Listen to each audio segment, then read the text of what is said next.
While evangelicals remain an important demographic group for politicians, the percent of Americans who identify with any religion has been on the decline for decades. And a recent Pew Research Center study has found the biggest generational drop-off is with millennials, young adults born between 1981 and 1996.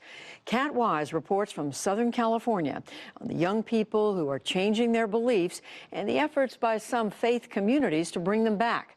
And a note, the Pew Research Center is a NewsHour funder.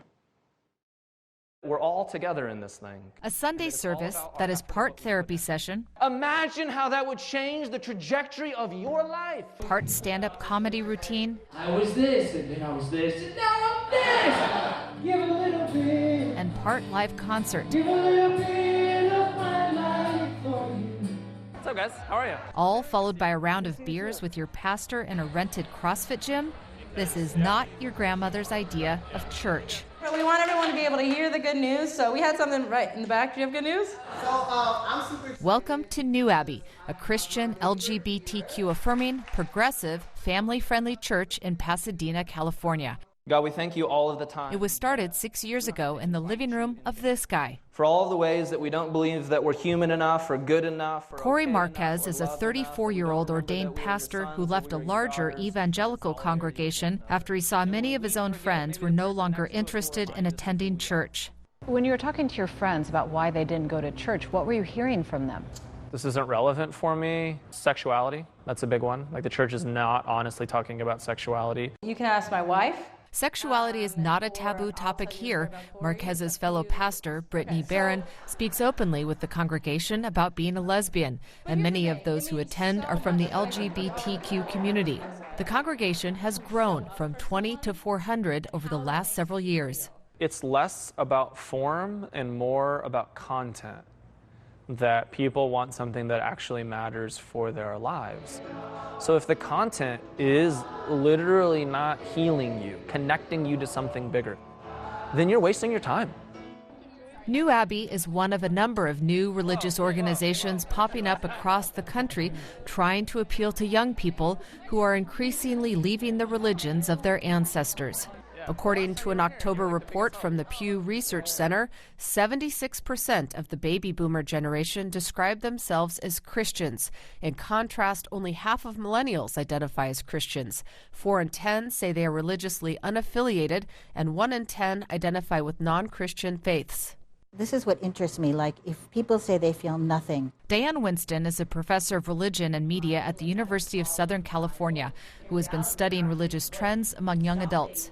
Many religions just don't feel relevant to a lot of these young people. They don't speak their language. And now there are other ways you can make those connections. You can make them online. You can make them at an interest group or an affinity group. She also says many young people have lost trust in religious institutions.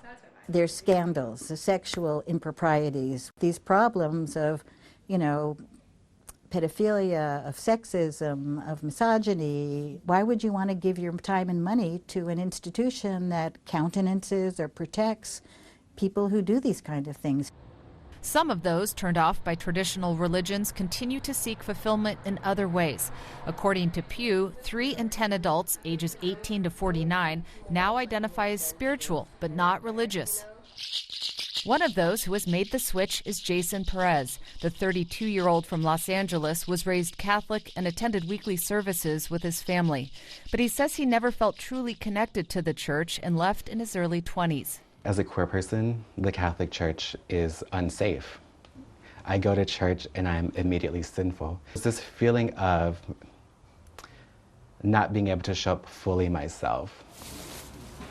Now he works as a healer at Mostly Angels, a store specializing in mystical services and products in Culver City.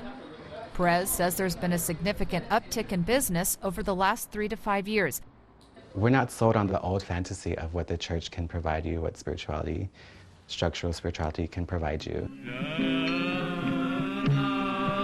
While New Age practices and beliefs have been growing since the 1960s and 70s, the internet and social media have played a big role in the spread among younger generations.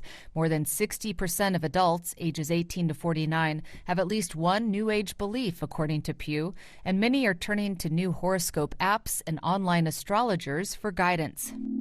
In the final moments of Shabbat, But some favor much more intimate ways to spread the word. In what ways do we take on the challenge of wrestling with our shadow?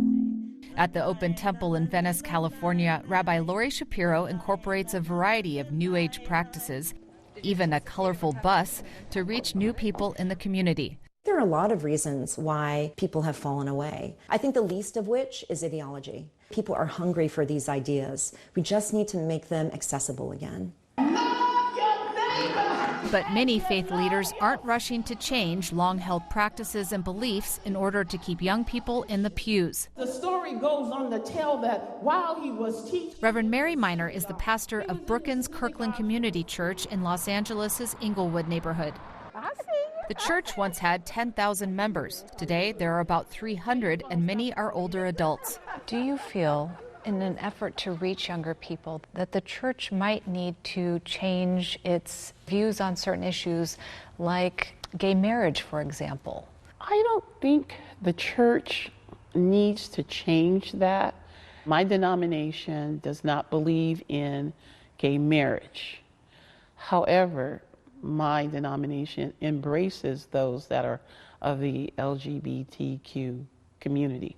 According to Pew, Black millennials tend to be less religious than older Black adults, but they are considerably more religious than their peers.